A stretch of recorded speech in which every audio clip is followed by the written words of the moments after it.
गुरु परंपरा योग संस्थान में आपका स्वागत है। हम लोग मुख्य उपनिषद में तीसरे मुख्य उपनिषद पर पहुंचे हुए हैं। तीसरा मुख्य उपनिषद है हमारा कठोपनिषद। कठोपनिषद किस वेद से जुड़ा हुआ है? तो कृष्ण यजुर्वेद से जुड़ा हुआ है। शुक्ला जी शाम को कृष्ण कृष्ण जपते हैं। शुक्ला जी हो गया पहला वाला ईशावास्य उपनिषद के लिए शुक्ल यजुर्वेद। सामवेद हो गया आपका केन उपनिषद से जुड़ा हुआ है। फिर उसके बाद आता है हमारा एक से ठीक है। फिर उसके बाद आता है हमारा कठोपनिषद। कठोपनिषद किससे जुड़ा हुआ है? कृष्ण यजुर्वेद से जुड़ा हुआ है। कृष्ण यजुर्वेद, यजुर्वेद में शुक्ल यजुर्वेद, कृष्ण यजुर्वेद, यजुर्वेद के दो भाग हो गए। इसलिए कठोपनिषद महत्वपूर्ण है। तो कठोपनिषद में आत्मज्ञान की चर्चा है और किनके बीच संवाद में आत्मज्ञान की चर्चा है। तो यम और नचिकेता का संवाद है। यम नचिकेता संवाद की वजह से ये ग्रंथ महत्वपूर्ण है। तो यम नचिकेता का क्या संवाद हुआ उसको जानना जरूरी है। कितने अध्याय हैं कठोपनिषद में? तो 2 ही अध्याय हैं वैसे, लेकिन हर अध्याय में, दोनों अध्याय में तीन तीन वल्ली है। अध्याय भी वल्ली में बटा हुआ है। अध्याय किस में बटा हुआ है? वल्ली में बटा हुआ है। कुल मंत्र संख्या 119 है। कितने मंत्र हैं? 119 मंत्र है। मंत्र 119 है। कठोपनिषद में जो शांति पाठ दिया गया है, ओम सहना भवतु सहनो भुनक्तु सह वीर्यं करवावहै तेजस्विनावधीतमस्तु मा विद्विषावहै शांति शांति शांति। ये कठोपनिषद में भी ये मंत्र दिया गया है।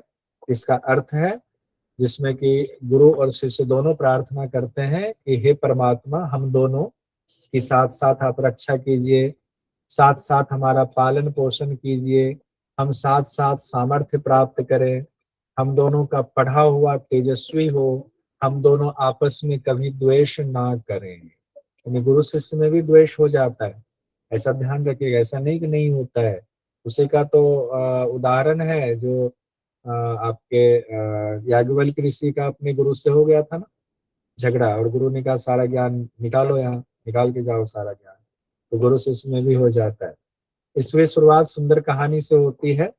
तो सुंदर कहानी पूरी हम लोग नहीं देखेंगे, आप पढ़ के आए हुए हैं, स्पेशल क्लास है तो हम डायरेक्ट बढ़ेंगे। लेकिन जो एग्जाम की दृष्टि से महत्वपूर्ण है वो नहीं छोड़ेंगे। बात हो रही है गौतम वंश की, ये ध्यान रखेंगे किस वंश की बात हो रही, गौतम वंश की, क्योंकि नचिकेता गौतम वंश से संबंधित है। और गौतम वंश में एक ऋषि हुए अरुण ऋषि। अरुण ऋषि दान करते थे, अन्न का दान करते, जो आते हैं उनको अन्न दिया जाता था, देते थे ये। इसीलिए इनको लोगों ने कहा वाजश्रवा है। ये वाजश्रवा मतलब होता है जो अन्न का दान करता है, उनको वाजश्रवा कहा जाता है। अरुण ऋषि के पुत्र थे उद्दालक ऋषि। अरुण ऋषि कौन से पुत्र थे? उद्दालक। उद्दालक का दूसरा नाम वाजश्रवस भी है। वाजश्रवा और वाजश्रवस, वाजश्रवस लग गया तो वाजश्रवस का अर्थ होता है वाजश्रवा का पुत्र। और वाजश्रवा किनको कहा गया है? तो वाजश्रवा कहा गया है अरुण ऋषि को। और अरुण ऋषि के पुत्र कौन हुए? उद्दालक। ध्यान रखिए।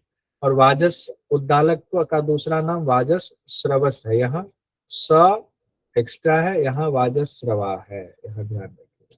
वाजश्रवा वाजश्रवा। अब उद्दालक ऋषि जो है इनके पुत्र हुए नचिकेता। कि कौन पुत्र हुए? नचिकेता।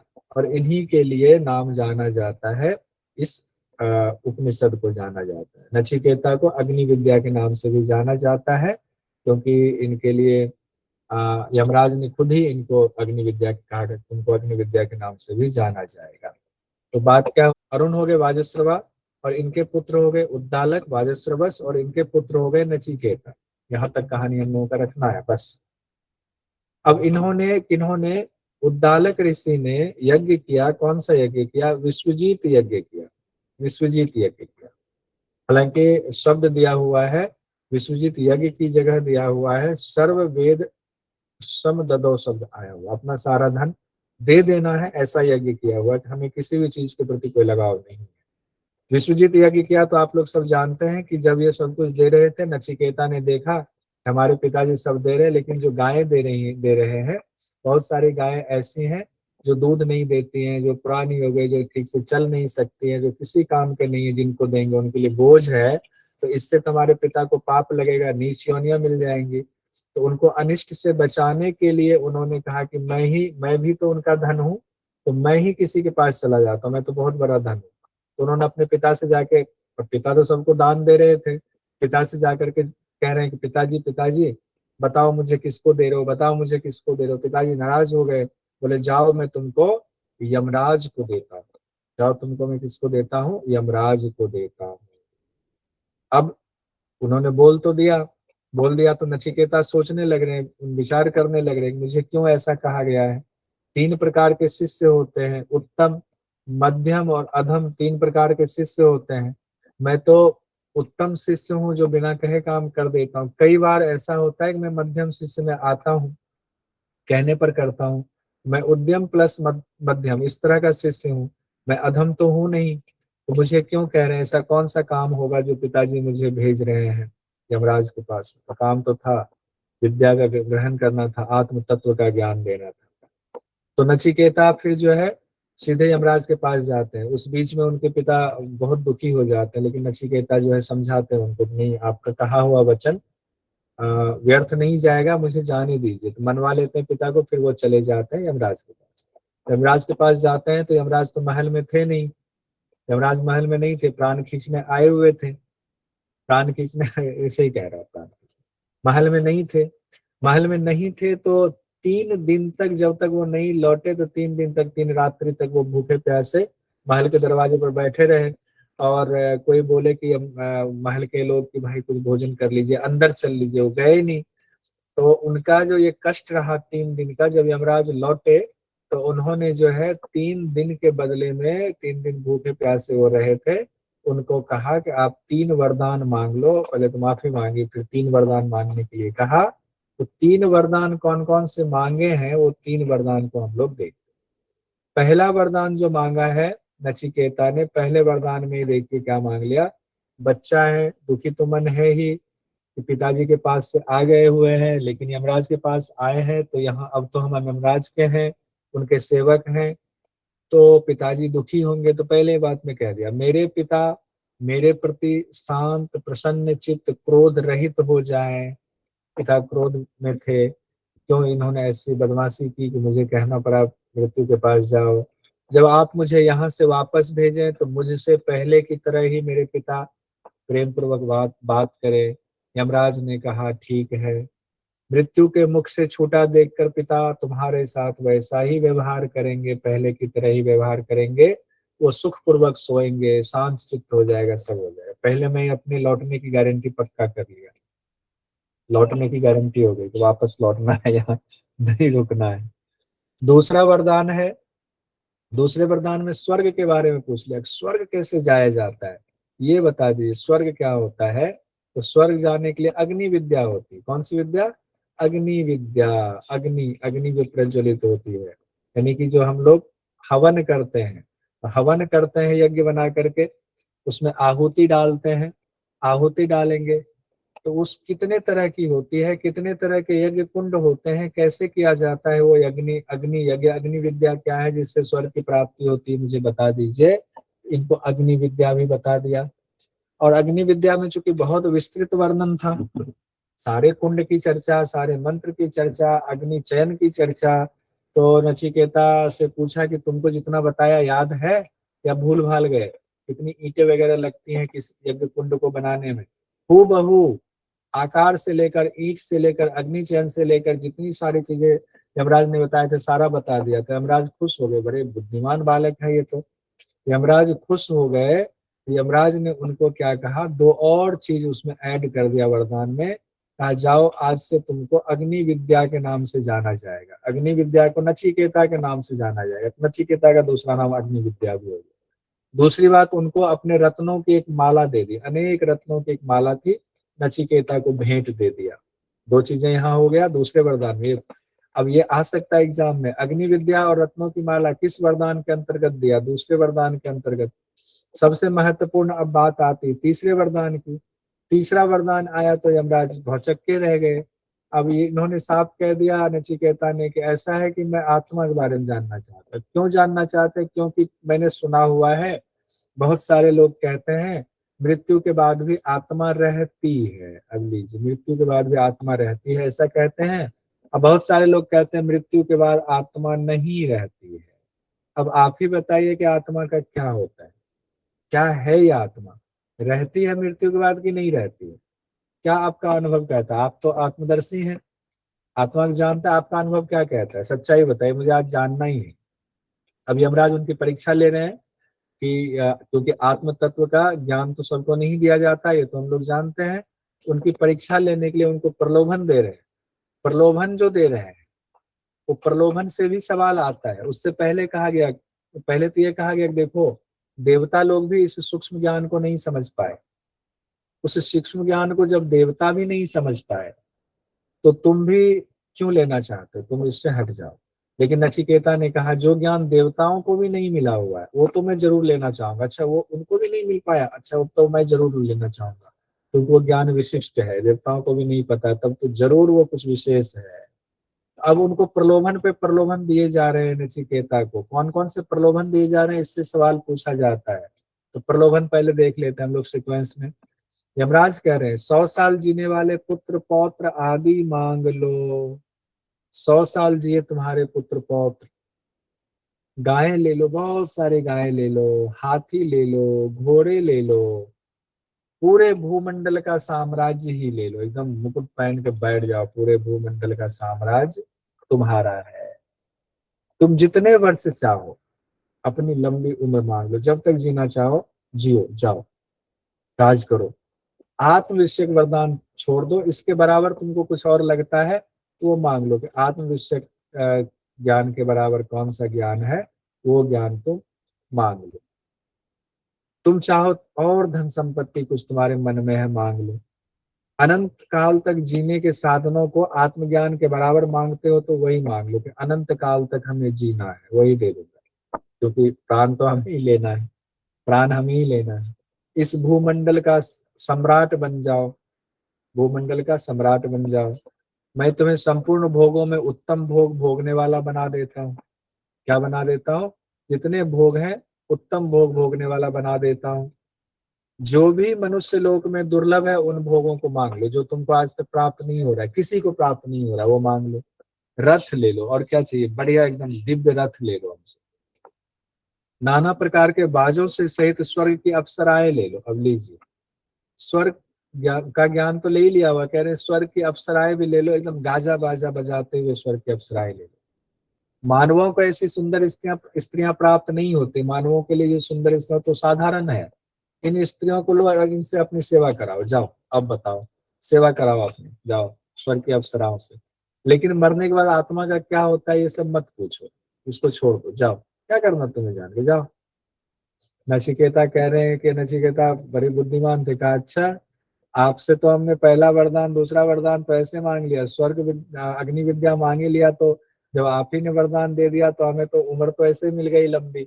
अग्नि विद्या मांग लिया, स्वर्ग के भोग तो ऐसे ही मिल गए, तो अब इनको करना ही क्या, जो मिला हुआ है वही चीज हमें दे रहे हैं। कहते अच्छा है, बहुत तेज है आप। कहते हैं हमें क्षण भंगुर भोग नहीं चाहिए, रथ अप्सराएं नाच गान ये सब अपने पास रखिए। और उसके लिए ये एक मंत्र है जो इम्पोर्टेंट है, इसको ध्यान रखिए। ना वित्तेन तर्पणीयो मनुष्यो लप्स्यामहे वित्तम द्राक्षम चेत्वा। कहा गया है कि धन से मनुष्य कभी तृप्त नहीं होता है। तो योग हम वहां जाएंगे स्वर्ग में तो वहां धन वगैरह ही मिलेगा, तो हम तो कभी तृप्त हो नहीं सकते। हमें जितने धन की जरूरत है उतना तो आपके दर्शन मात्र से ही पा लेंगे। आप तो अब दर्शन दे ही दिया, उतना तो ऐसे ही पा लेंगे। तो आप जब तक हैं तो मौत तो ऐसे भी हमारी नहीं आएगी। तो आपने कहा कि तुम अनंत मौत मांग लो, तो अब तो आप हमें मौत देंगे नहीं। जब तक आप हैं तब तक हमारी मृत्यु तो ऐसे भी नहीं होगी। लीजिए कितने तेज है, चतुर हैं, देखिए। इसलिए मेरे लायक वरदान तो अब आत्मज्ञान ही है, आप इसी से हमें वंचित कर रहे हैं। मुझे दूसरा वरदान ही नहीं चाहिए। तो देखिए एग्जाम में पूछा गया, कठोपनिषद के अनुसार यमराज ने नचिकेता को क्या प्रलोभन दिया? शताधिक आयु के पुत्र और पौत्र मांग लो, गो हाथी अश्व आदि मांग लो, भूमंडल का साम्राज्य मांग लो, आत्मज्ञान मांग लो। क्या दिया था उनको? शताधिक आयु पुत्र पौत्र आदि ये दिया था, हाँ ये हुआ। गो हाथी अश्व आदि दिया था, भूमंडल का साम्राज्य दिया था, चौथा नहीं। तो 1 2 3 किसमें होगा? 1 2 3 ए वाला सही। ये ऑप्शन सही। ठीक है, इसमें कोई संशय तो नहीं है। प्रथम अध्याय प्रथम वल्ली समाप्त हो गया। द्वितीय अध्याय द्वितीय वल्ली, ये भी ध्यान रखना है कौन सी बातें कहाँ कही जा रही है। 2 अध्याय है, 3-3 वल्ली दोनों में, यानी कुल 6 वल्ली हो गया। प्रथम अध्याय में 3 वल्ली, द्वितीय अध्याय में 3 वल्ली, यहाँ भी है। इस वल्ली में क्या कहा गया देखिए, प्रथम अध्याय द्वितीय वल्ली में कहा गया है ब्रह्म विद्या से पहले यमराज इसका महत्व बता रहे। ठीक है, तो ब्रह्म विद्या अब तुम ले ही लो, तो इसका महत्व जान लो। तो महत्व में यहाँ से बहुत क्वेश्चन पूछा जाता है। पहला, दूसरा और तीसरा मंत्र जो है वो श्रेय मार्ग और प्रेय मार्ग से संबंधित है, ये ध्यान रखें। कौन से मार्ग से?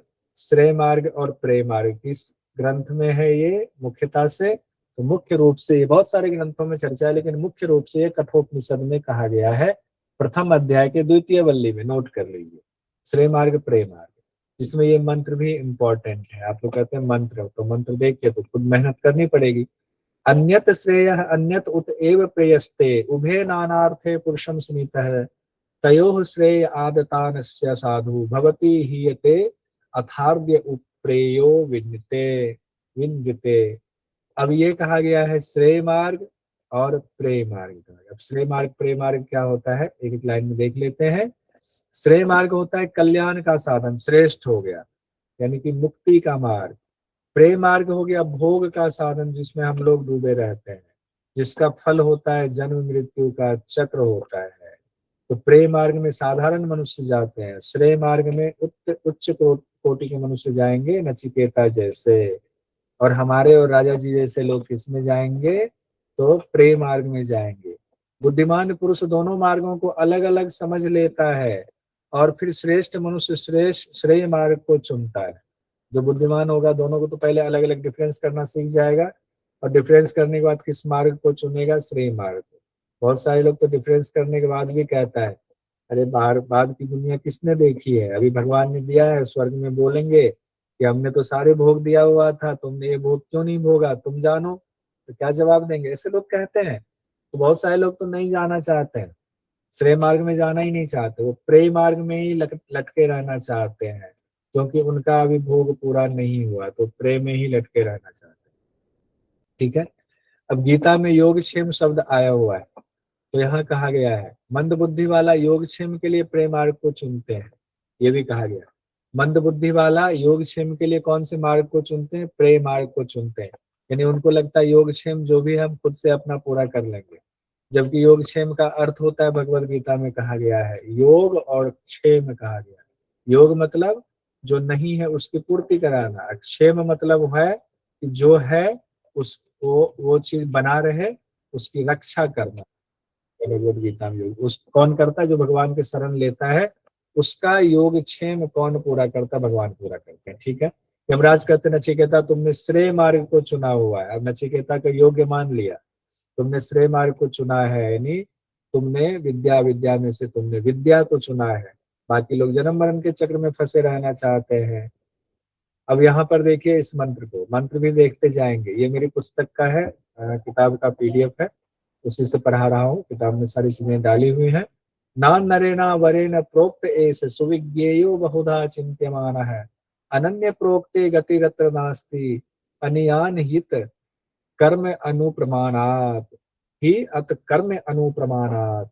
यानी कि कहा गया कम ज्ञान वाले के द्वारा जो बताया जाता है और बहुत चिंतन किए जाने पर भी समझ में नहीं आता है।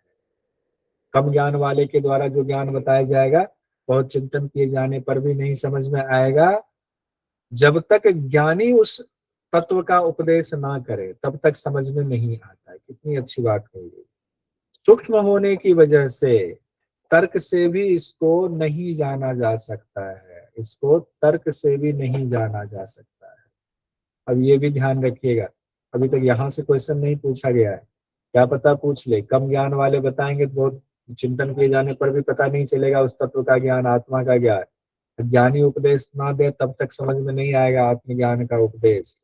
अब यहाँ पर देखिए प्रथम वल्ली का प्रथम अध्याय द्वितीय वल्ली का 9वां मंत्र क्या कहा जा रहा है?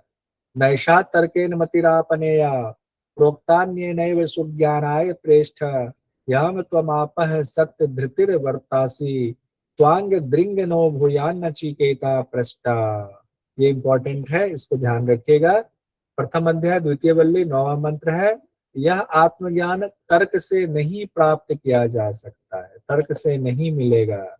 जब भगवान की कृपा होगी, और भगवान की कृपा से जब वो योग्य पुरुष मिलेंगे जो तुमको कहेंगे, सुज्ञान देंगे, वो तब उनके कहे जाने पर ही ये ज्ञान प्राप्त होता है। एक तो भगवान की कृपा होगी, तो मान लीजिए जिनको गुरु मिल गए उनके पर भगवान की कृपा हुई, तब गुरु मुख से वो वाणी मिली हुई है, तब जा करके आपको आत्मज्ञान की प्राप्ति होगी। हे नचिकेता, हमें तुम जैसे निष्ठावान जिज्ञासु मिला करें। हम चाहते हैं कि तुम जैसे जिज्ञासु मिला करें, क्योंकि तुम्हारे ऊपर भगवान की कृपा है। अब मैं तुम्हें आत्मज्ञान को दूंगा। कर्मों के फल स्वरूप भोग की निधि मिलती है। जो कर्म करते हैं भोग की निधि, ये सुख दुख मिलता रहेगा। वो निधि कितना भी महान हो, सबसे महान निधि क्या माना गया? स्वर्ग की प्राप्ति। उसका भी विनाश निश्चित है, उसका भी विनाश निश्चित है। तो वो स्वर्ग भी अनित्य है। तो अब स्वर्ग जाने के बारे में मत सोचिएगा देव जी, स्वर्ग नहीं जाना है हमें, क्योंकि वो अनित्य है। अनित्य साधनों से नित्य पदार्थ की प्राप्ति नहीं हो सकती। अनित्य साधनों से नित्य पदार्थ की प्राप्ति नहीं हो सकती। अनित्य पदार्थ क्या है? आत्मा, वो सोल है। तो कैसे जो है स्वर्ग से आत्मा की प्राप्ति हो जाएगी? नहीं होगी।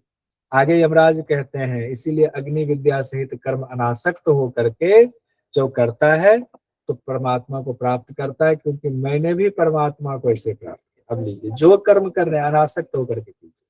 अगर अग्नि विद्या भी कर रहे हैं तो ये सोच करके हम है, उसमें आसक्ति नहीं होनी चाहिए, हमें स्वर्ग प्राप्ति होगी इसलिए करना है, ऐसा सोच के नहीं करना है।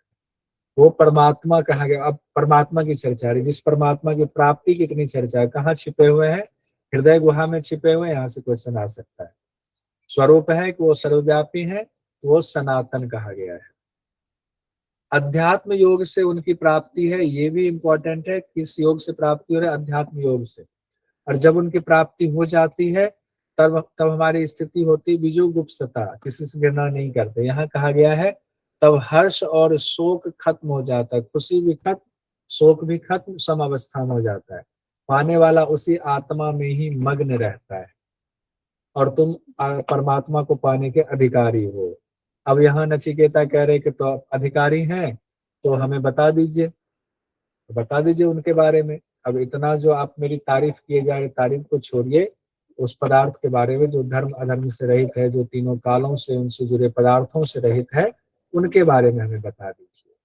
तब नचिकेता के अनुरोध पर यमराज अब सबसे पहले ओंकार की व्याख्या करने लगे। ओंकार का वर्णन कर रहे हैं, उस प्रणव का वर्णन कर रहे हैं। सारे वेद अलग अलग प्रकार से जिनका प्रतिपादन करते हैं, सारे वेद में ओम की बात है, अलग अलग प्रकार से व्याख्या की गई है।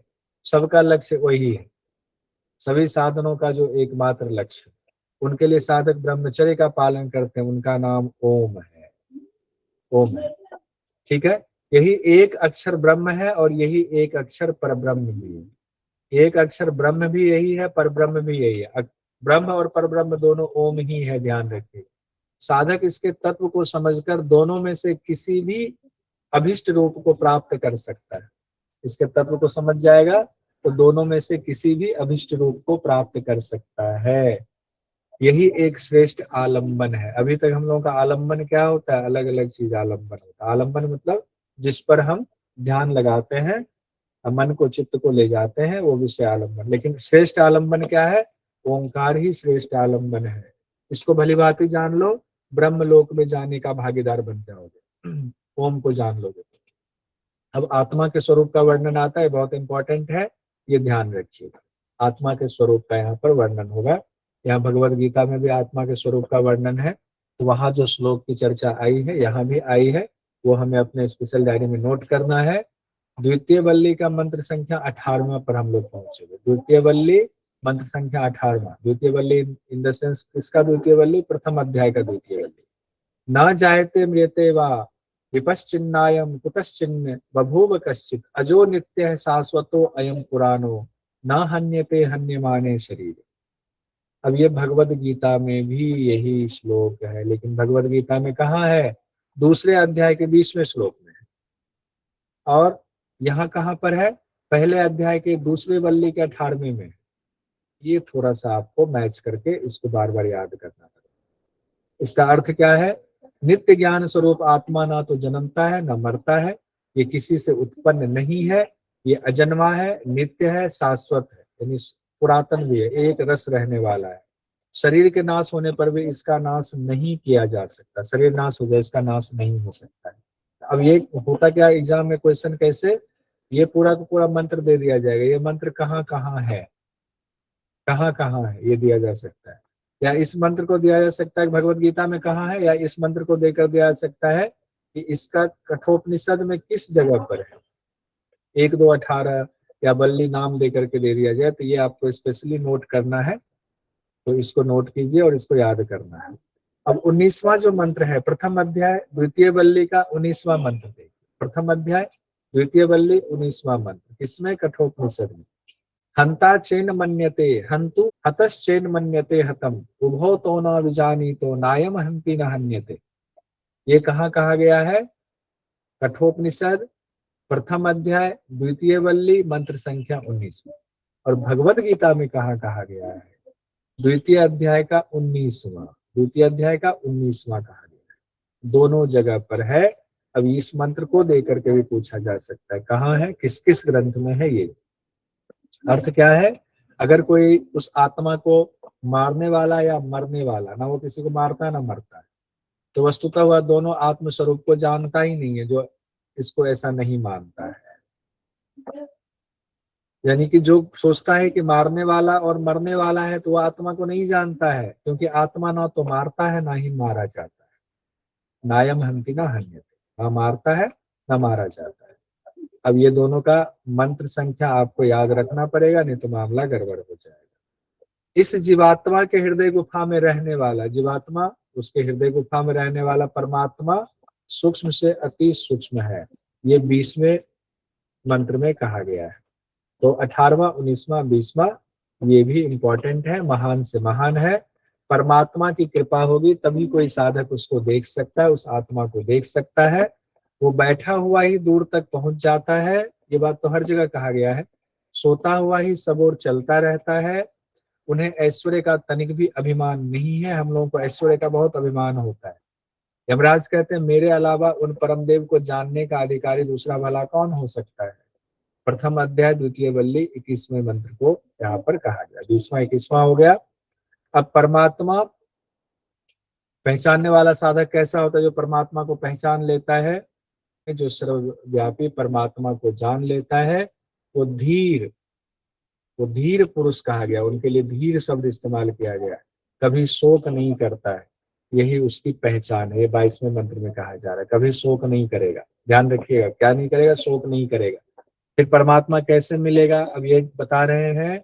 तो 23वें मंत्र में कहा गया है, अब यहाँ ये इंपॉर्टेंट, इससे सवाल पूछा जाता है, आगे भी पूछा जाएगा। नायम आत्मा प्रवचनेन लभ्यो न मेधिया न बहुना श्रुतेन यमे वैश वृणुते तेन लभ्य तस्यैस्य आत्मा विणुनुते तनुष्याम तनु।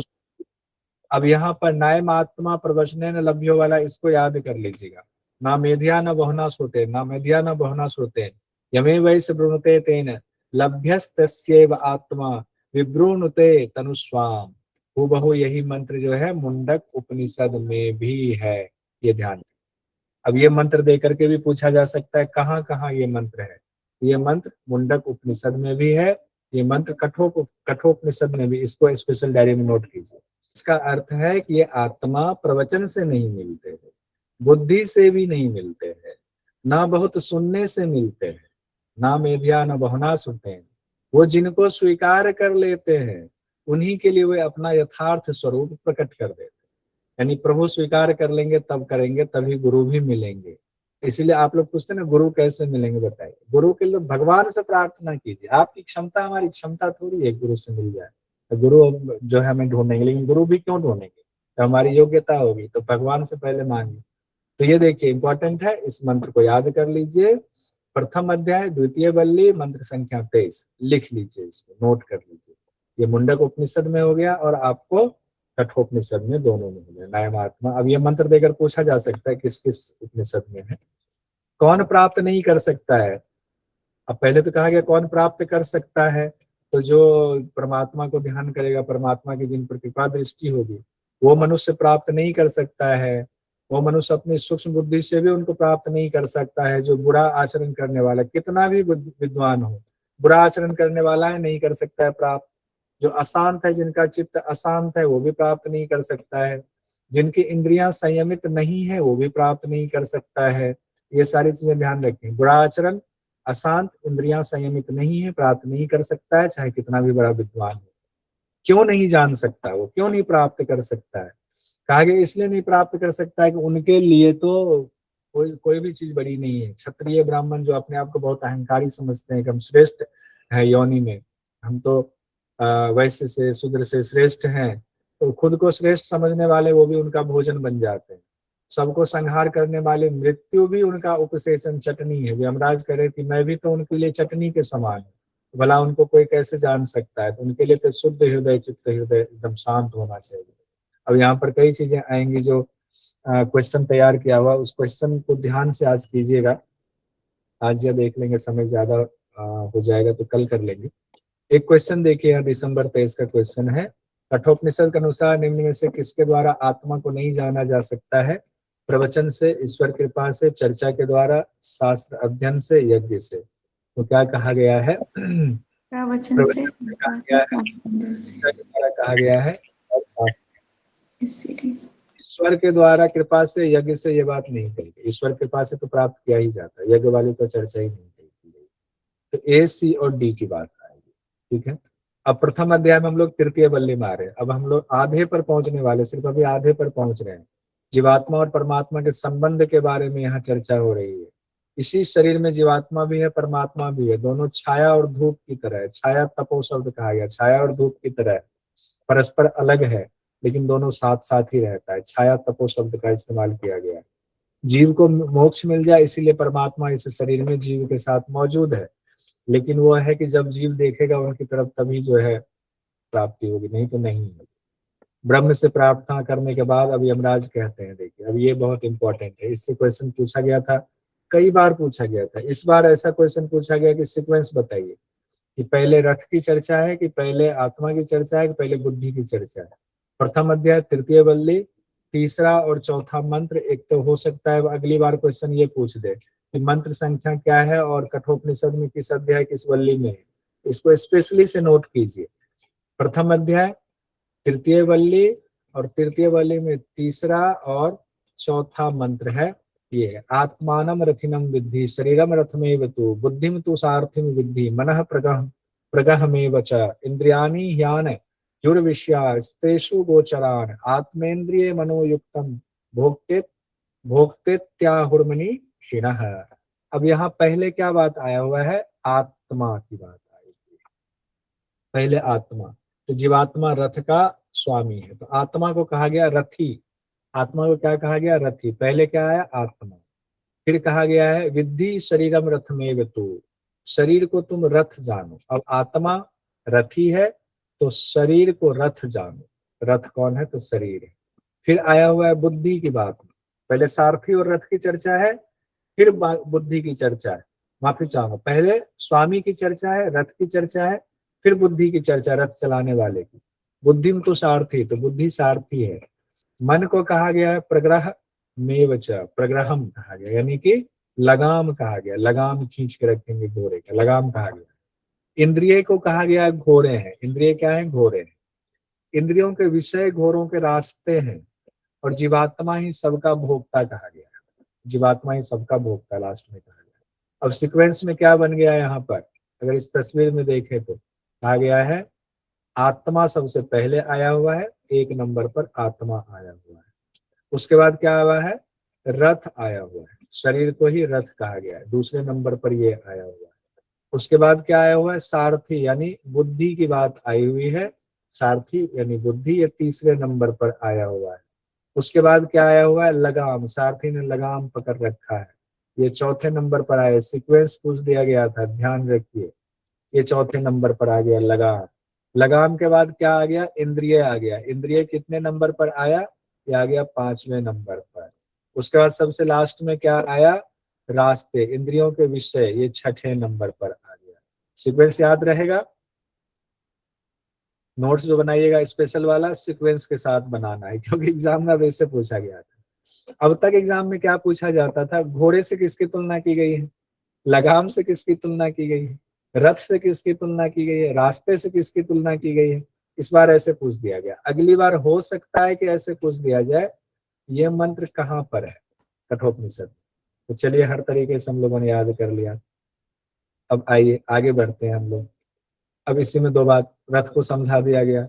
सारथी अगर विवेकहीन हुआ, सारथी कौन है, बुद्धि, बुद्धि भी कहते हैं ना, बुद्धि भ्रष्ट हो गई क्या, यानी बुद्धि अगर खराब हो जाए तो घोड़े वश में नहीं रहते। खराब बुद्धि वाले का घोड़ा वश में नहीं रहता है। इंद्रिया अनियंत्रित होती, कभी यहाँ कभी वहां भागती रहती है, फिर वह परम पद को नहीं पा सकता है, फिर वह परम पद को नहीं पा सकता है। सारथी विवेकशील होता है। सारथी क्या होता है, विवेकशील होता है। अगर सारथी विवेकशील हुआ, विवेक बुद्धि वाला हुआ, तो घोड़े वश में रहते हैं। घोड़े मतलब इंद्रियां वश में रहती हैं, तभी परम पद को प्राप्त कर सकता है। तो सारथी कैसा होना चाहिए, विवेकशील होना चाहिए। किसके लिए, परम पद को प्राप्त करने के लिए। सारथी किसको कहा गया है, बुद्धि को कहा गया है। सारथी बुद्धि को कहा गया है। आइए उसके बाद आगे बढ़ते हैं। प्रथम अध्याय तृतीय वल्ली का कौन सा मंत्र संख्या था, ये दोनों जो पूरा रथ वाला रथी वाला आया हुआ है, तीसरा और चौथा। तीसरा और चौथा। प्रथम अध्याय तृतीय वल्ली 7वां और 8वां मंत्र, कौन परम पद को नहीं पा सकता है, यहाँ फिर से कहा गया। ऊपर तो एक बात आई ही थी, कौन परम पद को नहीं पा सकता है, क्यों नहीं पा सकता है। जितना भी विद्वान हो, अगर चित्त स्थिर नहीं है उसका, अगर वो गलत कार्य करने वाला है तो, और एक बात कही गई थी, वो नहीं पा सकता है। कौन परम पद को नहीं पा सकता, यहाँ पर अब क्लियर कहा गया है। तो यहाँ से क्वेश्चन पूछा जाता है, ध्यान रखिए। यहाँ से क्या, अविज्ञानवान जो विवेकहीन है नहीं पा सकता। अभी बात आई, विवेकहीन है नहीं पा सकता, उसके लिए शब्द आया, संस्कृत के शब्द देकर क्वेश्चन पूछा जाता है। अविज्ञानवान, अविज्ञानवान। अमनस्क शब्द आता है, अमनस्क जो असंयत चित्त है जिनका, अमनस्क मतलब यहाँ मन कहा गया, मन जिनका स्थिर नहीं है। असुचि जो शुद्ध नहीं है, जिनका चित्त शुद्ध नहीं, अपवित्र रहता है, वह परम पद को नहीं प्राप्त कर सकता है। वो जन्म मृत्यु के चक्र में भटकता रहेगा। तो कौन प्राप्त कर सकता है, इसी का उल्टा कहा गया है। अब जब आपको ये शब्द आ गया ना, कौन परम पद को प्राप्त नहीं कर सकता है, तो कौन पा सकता है, उसका ठीक उल्टा शब्द है अविज्ञानवान है। यहाँ कहा गया विज्ञानवान जो है वो प्राप्त कर लेगा, यानी विवेकवान जो है वो प्राप्त कर लेगा, जिनकी बुद्धि अच्छी है। अमनस्क यहाँ है ना, इसी का उल्टा दिया हुआ है, समनस्क दिया हुआ है, यानी कि असंयमित चित्त है तो संयमित चित्त वाला का, जो संयमित है। एग्जाम में सीधे इतना दे दिया गया था, जो संयम जिसके पास है उसको मिलेगा कि नहीं मिलेगा, हाँ मिल जाएगा, जिसके पास संयम है मिल जाएगा। असुचि है तो असुचि का उल्टा दिया गया, सूचि, यानी जो शुद्ध है। फिर कहा गया है उसके बाद कि उनको परम पद की सतु तत्पद्म प्राप्नोति यस्माद भूयो न जाए, तो उनको परम पद की प्राप्ति हो जाएगी, फिर वो जन्म नहीं लेगा। तो ये दोनों एक साथ टेबल बना लीजिएगा, तो शब्द उल्टा शब्द है तो आसान होगा बनाना। इसी तरीके से सब होता ना, बड़ा मजा आता। देखिए जून 2024 में सवाल पूछा गया, कठोपनिषद के अनुसार मनुष्य निम्न के द्वारा परम पद को प्राप्त कर सकता है, परम पद को प्राप्त कर सकता है। संयम वाला होगा क्या, हाँ, संयम ए और डी। हाँ होगा। जरूर नहीं मित्रता। ए और डी, कहीं डी डी, ए और डी। योग निद्रा नहीं। अब देखिए, अब अगर व्याख्या के हिसाब से लेंगे, कॉमन लेंगे तो गुरु भक्ति से तो हो ही जाता है, लेकिन टू द पॉइंट मंत्र के हिसाब से संयम और पवित्रता, यही दो कहा गया है। एडी किसमें है, किसमें, एडी तीसरे वाले। चलिए आगे बढ़ते हैं। अब श्रेष्ठता का क्रम बताया गया है, यहाँ से भी क्वेश्चन पूछा जा सकता है कि कौन किससे श्रेष्ठ है। इंद्रियभ्यः परा ह्यर्थः, इंद्रिय से बलवान विषय होता है। अर्थेभ्यश्च परम मनः, विषयों से बलवान मन होता है। इंद्रिय से बलवान विषय कहा गया। देखिए यहाँ पर थोड़ा सा एक चीज उल्टा कहा गया, इंद्रिय से बलवान विषय है, रास्ते को ज्यादा बलवान कहा गया। विषयों से ज्यादा बलवान फिर मन है। मन को किससे तुलना की गई है उस रथ में, प्रगमहम, यानी कि लगाम से घोड़े लगाम। हाँ, मन से बलवान कौन है, बुद्धि। बुद्धि को क्या कहा गया, सारथी कहा गया। बुद्धि से बलवान कौन है, आत्मा। आत्मा को रथी कहा गया है। महान आत्मा बलवान है और श्रेष्ठ है, लेकिन आत्मा से भी बलवान कोई है। आत्मा मतलब जब जीवात्मा में फंस गए, हमारी जो जीवात्मा है उससे भी बलवान अव्यक्त माया है। माया उससे भी बलवान है उदित जी। अव्यक्त माया से भी श्रेष्ठ पुरुष है। अव्यक्त माया से श्रेष्ठ कौन है? पुरुष। परम पुरुष से श्रेष्ठ कुछ भी नहीं है। अव्यक्त माया से भी श्रेष्ठ पुरुष है, परम पुरुष से श्रेष्ठ कुछ भी नहीं है। परम पुरुष से श्रेष्ठ कुछ भी नहीं। अब इससे आगे बढ़ते हैं। यह परम पुरुष सबके साथ रहते हुए भी माया के पर्दे में छिपे रहते। परम पुरुष सबके साथ रहते हुए भी माया के पर्दे में छिपे रहते हैं। प्रत्यक्ष नहीं होते हैं। ये क्या नहीं होते? प्रत्यक्ष नहीं होते हैं। सूक्ष्मदर्शी पुरुष ही अति सूक्ष्म तीक्ष्ण बुद्धि से इसे देख पाते हैं। माया के पर्दे में छिपे हुए। यहाँ तक हो गया। भगवान की प्राप्ति के लिए किस तरह का साधन करना चाहिए अब नचिकेता को बताया गया। नचिकेता को आत्मज्ञान बता रहे हैं, जिसके लिए पहला अध्याय तीसरी बल्ली 13वां मंत्र कह रहे हैं, वाक आदि इंद्रियों को मन में निरुद्ध करें। कैसे करेंगे हम लोग? तो वाक आदि इंद्रियां जो बहुत बोलते हैं, हम तो बोलते ही रहते, उसको मन में निरुद्ध करना, एकदम मौन होना है, जरूरत के लायक बोलना है बस। मन को ज्ञान स्वरूप बुद्धि में विलीन करना है। मन को कहाँ विलीन करना है? बुद्धि में विलीन कर देंगे, इस बुद्धि में। अब बुद्धि को कहाँ विलीन करेंगे? आत्मा में विलीन कर देंगे बुद्धि को। और आत्मा को कहाँ विलीन करेंगे? परमात्मा में विलीन करेंगे आत्मा। यही सीक्वेंस तो है। यही सीक्वेंस जो है, सृष्टि की रचना हुई, विलीन करते जाएंगे, तब आपको भगवान की प्राप्ति होगी। अब ये मंत्र भी बहुत इंपॉर्टेंट है। प्रथम अध्याय तृतीय वल्ली 14वां मंत्र है, उत्तिष्ठ जागृत प्राप्य वरान निबोधत क्षुरस्य धारा निशिता दुरत्यया दुर्गम पथस्थ कवयो वदन्ति। ये स्वामी विवेकानंद जी से जुड़ा हुआ मंत्र है। स्वामी विवेकानंद से, ठीक है। यहाँ से एग्जाम में क्वेश्चन हो सकता है, पूछ दे। कहते हैं उत्तिष्ठ, उठो, जागो और महापुरुषों के पास जाकर के उस ज्ञान को प्राप्त करो, उस ब्रह्म ज्ञान को प्राप्त करो। उठो, जागो और महापुरुषों के पास जाओ, उस ज्ञान को प्राप्त करो। और वो ज्ञान कैसा है? क्षुरस्य धारा निशिता दुरत्यया कहा गया। वो मार्ग छुरे की तीक्ष्ण धार के समान दुर्गम है। छुरे की धार पर चलेंगे तो क्या होगा? जरा सा भी बैलेंस बिगड़ा कि छुरा का धार आपके को जख्मी कर देगा। यानी कि उस रास्ते पर चलने वाला ऐसा नहीं हो सकता है कि मन में कोई पाप रखे तो तुरंत उसको नुकसान पहुंचेगा।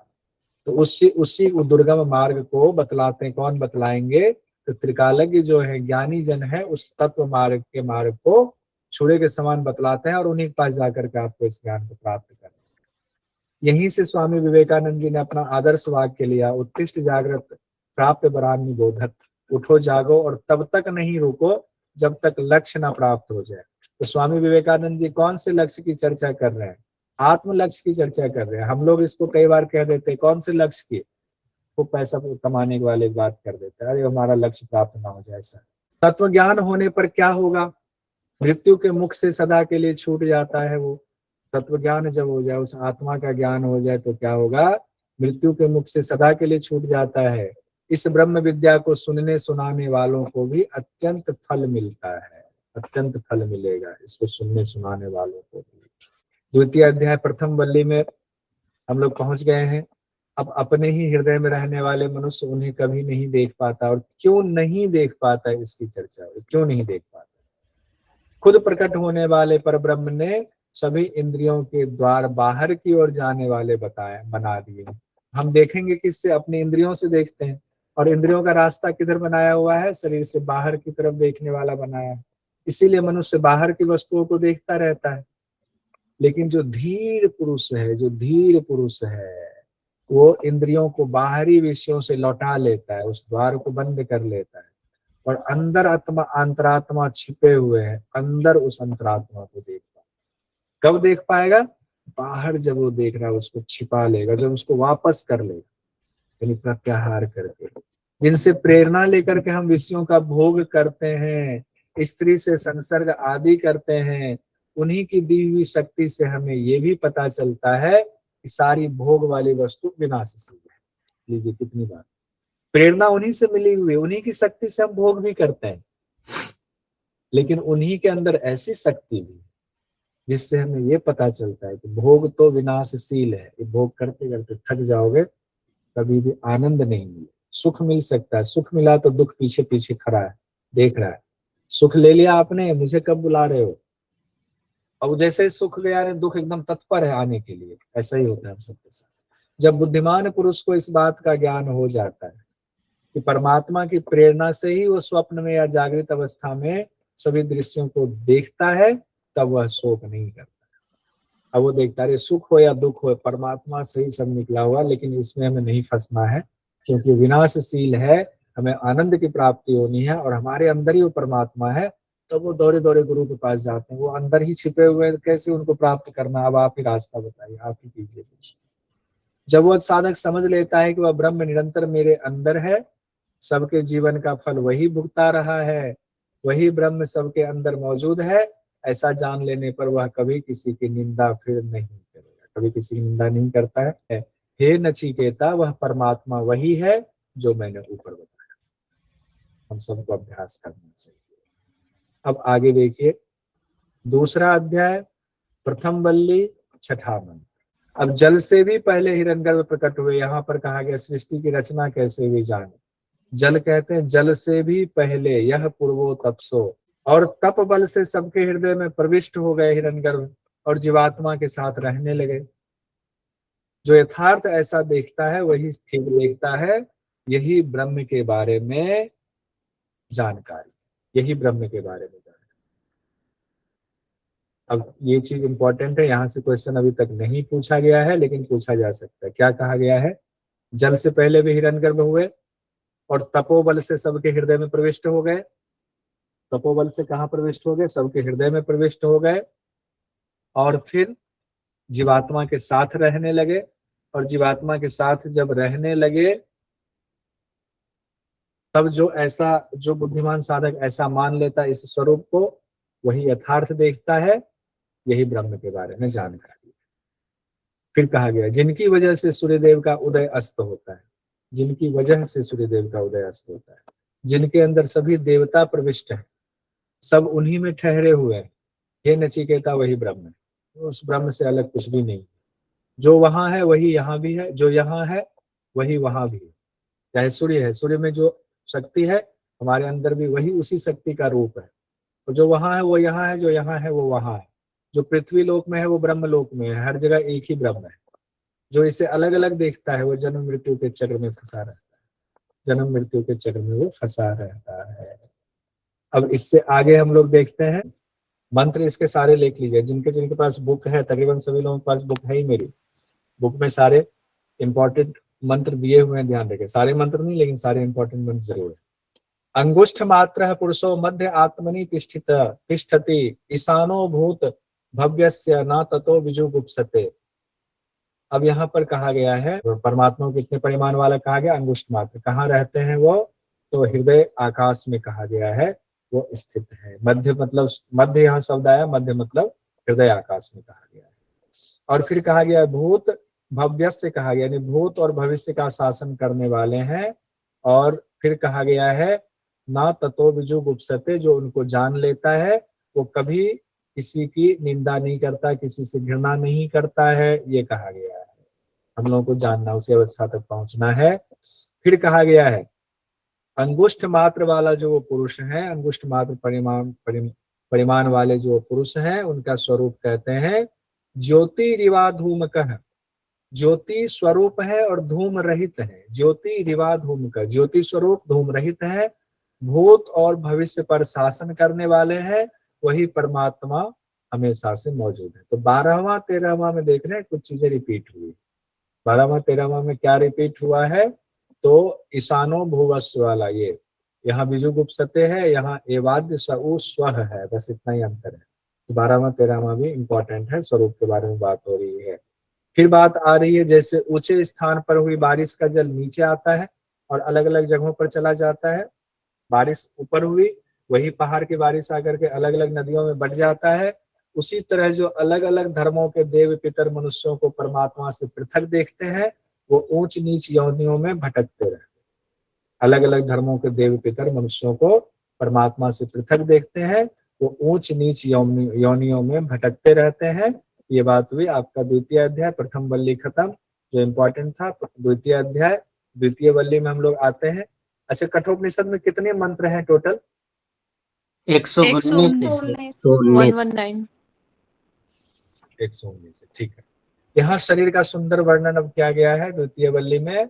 अब यहाँ से क्वेश्चन जनरली नहीं पूछा गया, यहाँ से भी पूछा जा सकता है। 11 द्वार वाला कहा गया। कितने द्वार वाला कहा गया है? शरीर को 11 द्वार वाला। ये शरीर एक नगरी है, हृदय इसका महल है। हृदय रूपी महल में परमेश्वर विराजमान है, ध्यान रखिएगा। 11 द्वार है इस शरीर में, ये नगरी है ये शरीर। इसमें हृदय जो है वही महल है, और उस महल में राजा जी विराजमान है। राजा जी विराजमान है। राजा जी कौन है? परमेश्वर। तो जी आपको नहीं कह रहा, राजा जी विराजमान। 11 दरवाजे, तो व्याख्या में कहा गया 2 आंख, 2 कान, 2 नाक, 1 मुख, नाभि, गुदा, शिशन, ब्रह्म। परमात्मा की अलग अलग नामों से तुलना की गई है। जो हंस है, अब देखिए परमात्मा को हंस भी कहा गया है। जो शुद्ध धाम में निवास करते हैं, शुद्ध धाम में निवास भी करते हैं। अंतरिक्ष में रहने वाले वसु के समान कहा गया, उनको वसु भी कहा गया है। हंस भी कहा गया है, वसु भी कहा गया है, और घरों में जो उपस्थित देवता है वो भी कहा गया अतिथि। अतिथि देवो भव, अतिथि तुम कब जाओगे, नहीं अतिथि तुम कब आओगे। जो यज्ञ के लिए अग्नि है, यज्ञ के लिए अग्नि भी उन्हीं को कहा गया है। सरिता जी हंस रही। आहुति डालने वाला होता है, आहुति डालने वाला होता कहा जाता है। होता, वो मनुष्यों में भी रहते हैं, देवताओं में भी रहते हैं, सब में है। वो सत्य में भी रहते हैं, आकाश में भी रहते हैं। प्राण को ऊपर उठाते हैं, अपान को नीचे धकेलने में भी उन्हीं की शक्ति काम करती है।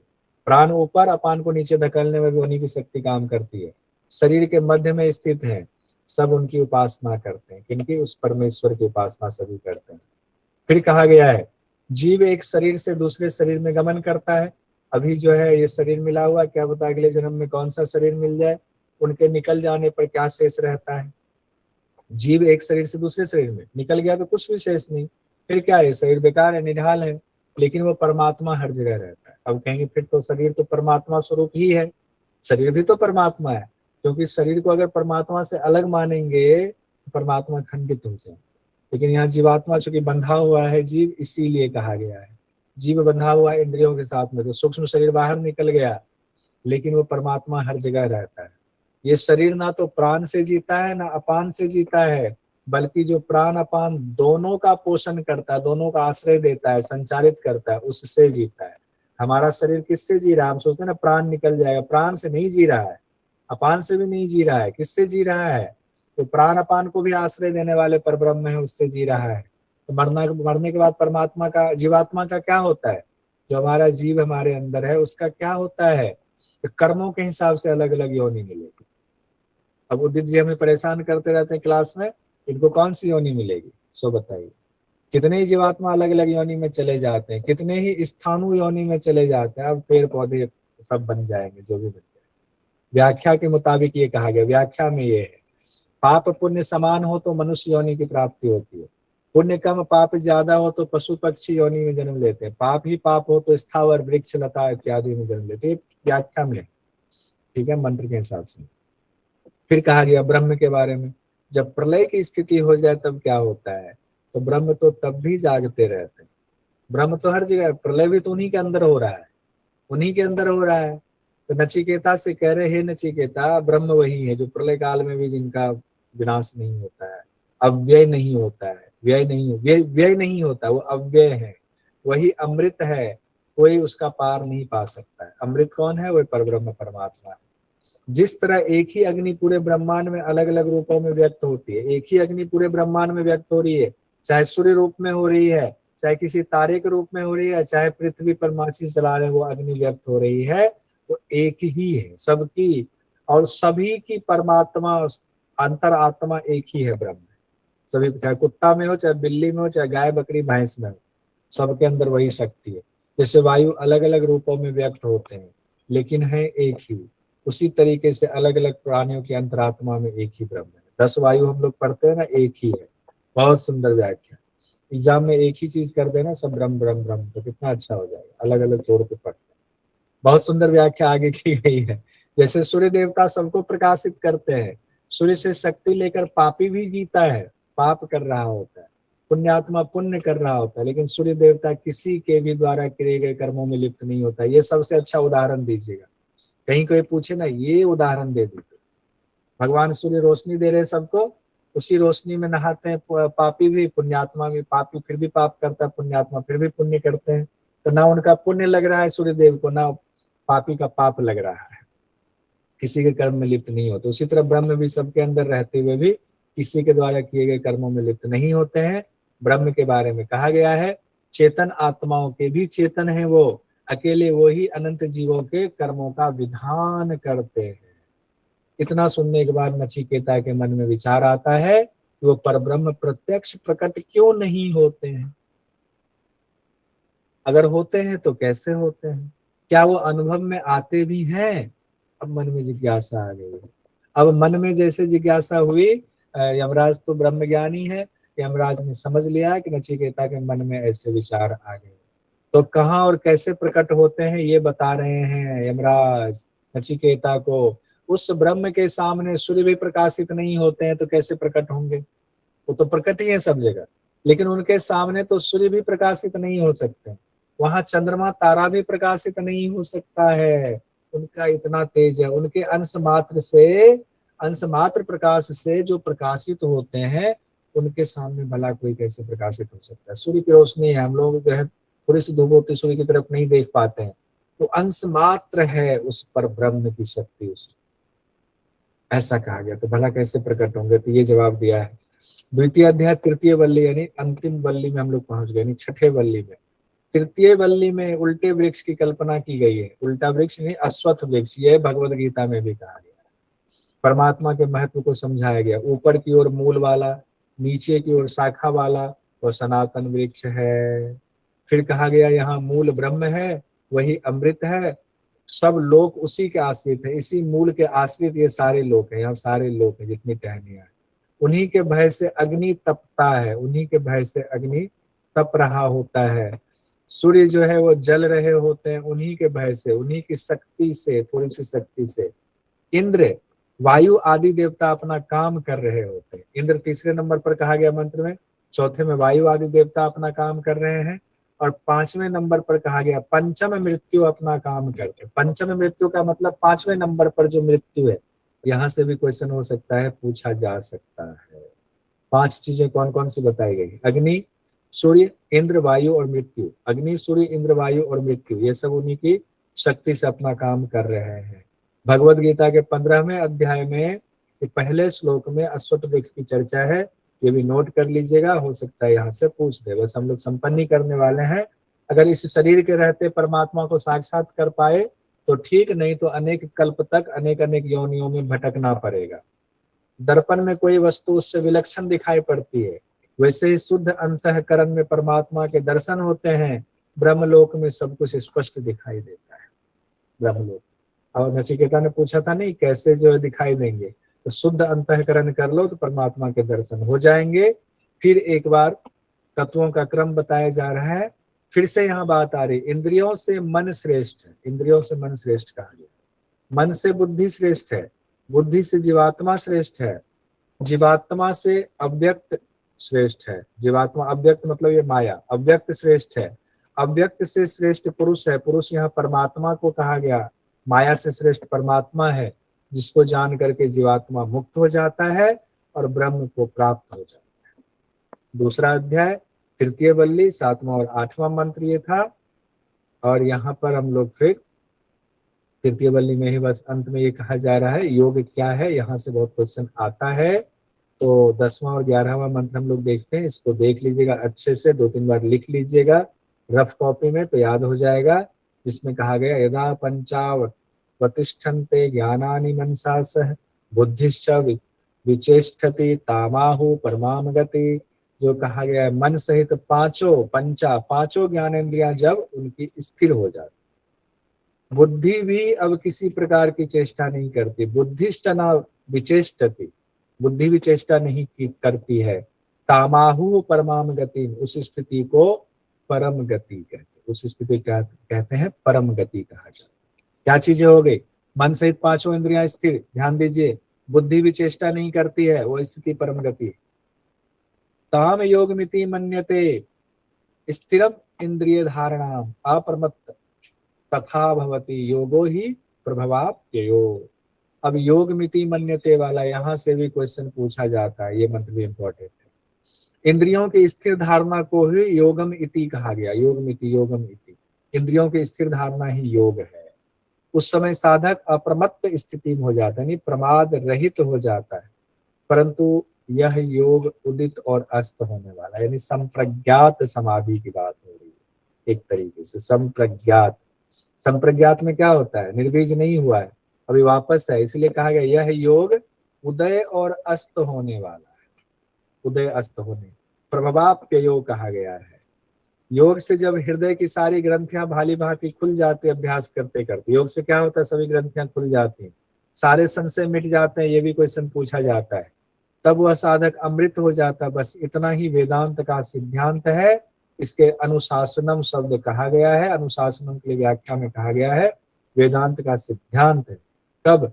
हृदय की सारी ग्रंथियां भली भांति खुल जाएंगे, सारे संशय मिट जाएंगे, जब अभ्यास करते करते इस अवस्था तक पहुंचेंगे। अब एक और इम्पोर्टेंट देख लीजिए, हृदय से कितनी नाड़ियां निकल रही, कितनी नाड़ियों की उत्पत्ति हो जा रही है, ये भी एग्जाम में पूछा जाता है। शतम च एका च हृदयस्य नाड्या शतम च एका, शतम च एका यानी 101 नाड़ियां निकलती है हृदय से। शतम च एका 101 नाड़ियां निकलती है। और कहा गया, उनमें भी कहा गया है, उनमें भी एक नाड़ी मूर्धा की तरफ जाती, उनमें भी एक नाड़ी मूर्धा की ओर ऊपर की ओर जाती है। नाम नहीं दिया गया है और हम लोग जानते हैं उसको सुषुम्ना कहा जाता है, उसको सुषुम्ना कहा जाता है। बाकी जो 100 नाड़ियां हैं, वो 100 नाड़ियां कहा गया है अलग अलग जगहों पर जाती है शरीर, वही हमें अलग अलग योनियों में ले जाती है, वही हमें अलग अलग भोग भोगने के लिए मजबूर करती है। तो बाकी की 100 नाड़ियां अलग अलग जगहों पर जाती है, एक नाड़ी मूर्धा की तरफ जाती है। एग्जाम में पूछा जा सकता है कठोपनिषद में कितनी प्रधान नाड़ियों की चर्चा है? तो 101 प्रधान नाड़ी की चर्चा है। कठोपनिषद के अनुसार योग की परिभाषा क्या है? तो मन पर नियंत्रण, इंद्रिय मन बुद्धि पर नियंत्रण, इंद्रिय और बुद्धि पर नियंत्रण, शरीर और मन पर नियंत्रण। इंद्रिय मन बुद्धि को हम इंद्रिय मन बुद्धि पर नियंत्रण।